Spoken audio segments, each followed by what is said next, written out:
friends, I'm Dwanil Shah, and in this video I will be discussing about the topic of complex numbers.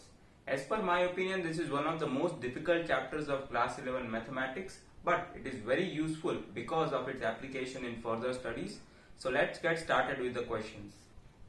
So let's start with the first question. In this question, what you are required to find is the value of this given expression. Consider the expression to be A. Now the first method that you would think of would be to cross multiply the terms and then simplify the expression. But it would surely be very difficult, as there would be 18 terms in the numerator and 9 terms in the denominator, which would be very difficult to simplify.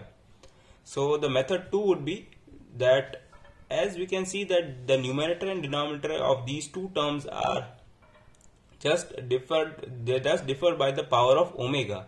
So the one thing that you can do is multiply the numerator and denominator by omega for this term and for omega square for this term. So consider this: a plus b omega plus c omega square upon omega times b plus c omega plus a omega squared, plus similarly multiplying the numerator and denominator by omega squared times a plus b omega plus c omega squared upon omega square times c plus a omega plus b omega squared. So now the numerator would remain the same, but in case of the denominator, this would become b omega plus c omega squared plus a omega cube and plus omega squared times a plus b omega plus c omega squared, and for the denominator it would be a omega cube plus b omega to the power 4 plus c omega square.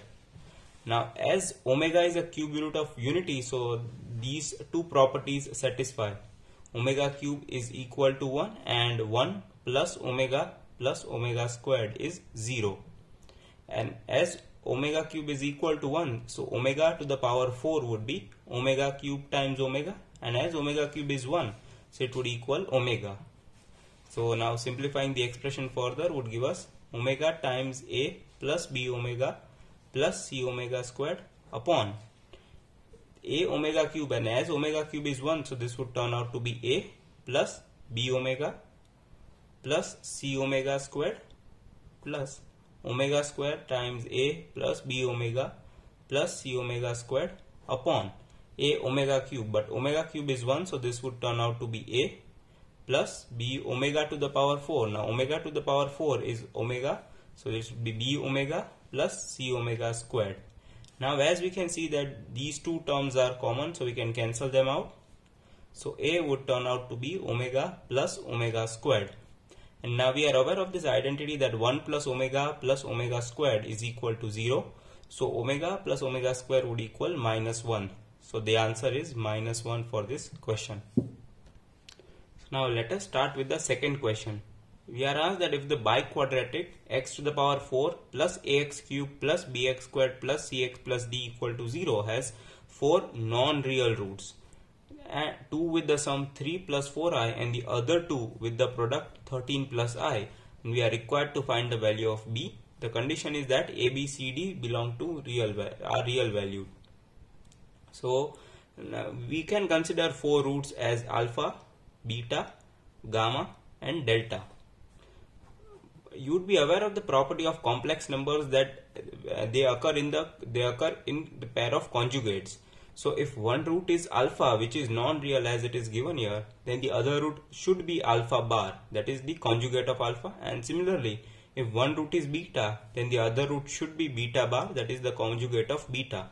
So we can consider these 4 roots as the 4 non-real roots of this equation. Now we are said that two numbers have the sum 3 plus 4i. So we can say that alpha plus beta has the sum 3 plus 4i. And the other two roots, other two means alpha, the remaining two would be alpha bar and beta bar. And the other two with the product 13 plus i, that is alpha bar times beta bar is 13 plus i.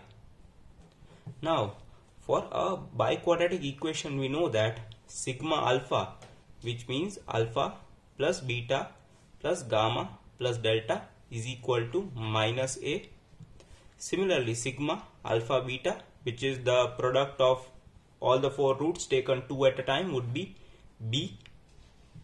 And similarly, sigma alpha beta gamma, that is the sum of product of 3 roots, or product of all roots taken 3 at a time, would be minus C. And similarly, alpha beta gamma delta, that is the product of all roots, would be equal to D. Now what we are required to find is B, so we can focus on this equation.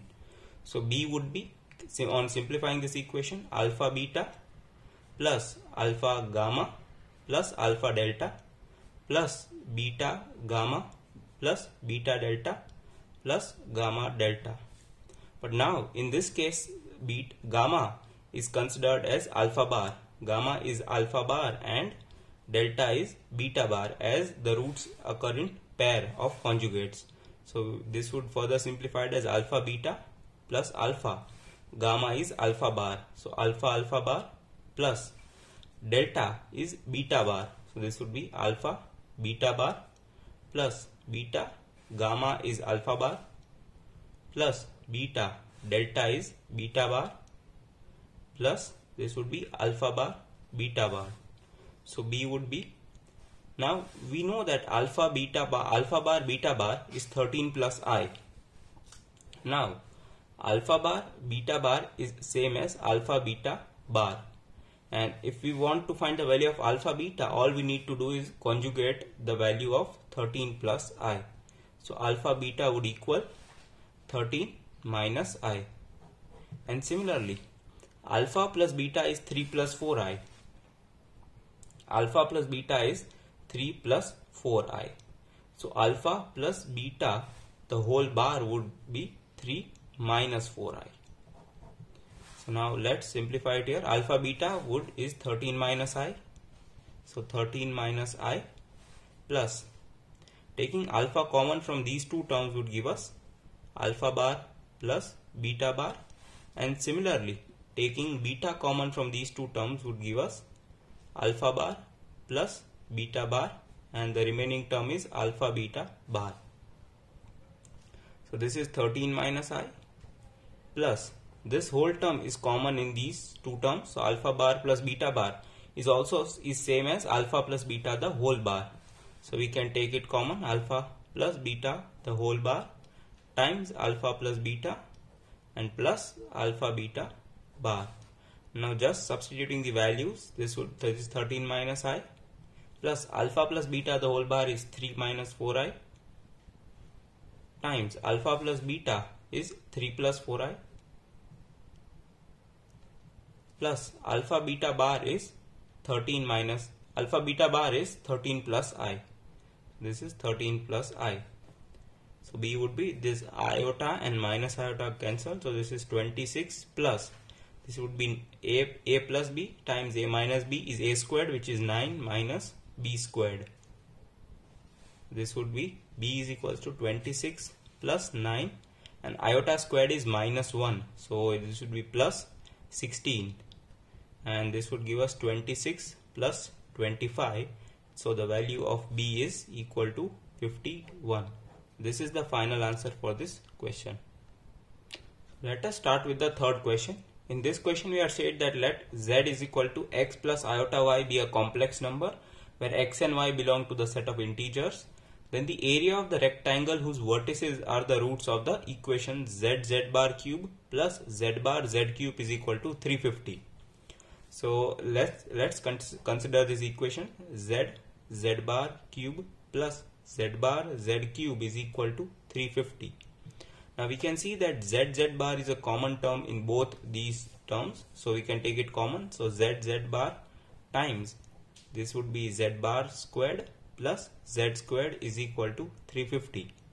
Now you must be aware of the identity that z bar is equal to mod z squared. Z bar is equal to mod z squared. So we can simplify it. This would be mod z squared times z bar squared plus z squared is 350. Now it is given that z is equal to x plus iota y. So mod z would be root of x squared plus y squared. And similarly z squared would be x plus iota y the whole squared which is x squared plus iota squared y squared plus 2xy times iota. So this would be x squared minus y squared plus 2xy iota. And similarly, z bar square would be the conjugate of this term. So it would be x squared minus y squared minus 2xy iota. So substituting these terms in this equation would give us mod z squared would be x squared plus y squared. This would be x squared plus y squared times this term mod z square plus z bar square would be z squared is x squared minus y squared plus 2xy iota plus z bar squared is x squared minus y squared minus 2xy iota is equal to 350. This would give us x squared plus y squared, and cancelling this term would give us twice x squared minus y squared is equal to 350. So the final equation would be x squared plus y squared times x squared minus y squared is equal to 175. So now what we require to find is the values of x and y. So we can see from here that we need to factorize 175 such that the two terms which are the factors of 175 can be expressed as sum of two squares and difference of two squares. And 175 can be expressed as 25 times 9. Now to consider, so x squared plus y square is equal to 25 and x squared minus y square is equal to 9. So 25 sevens are 175. So 25 sevens are 175. So now this if we need to find x, all we need to do is add these two equations. So 2x squared would give us 32, and hence x squared is equal to 16. So x is equal to plus or minus 4.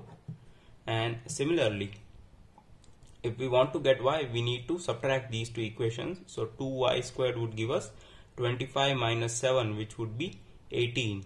So y squared is equal to 9, and hence y is equal to plus or minus 3.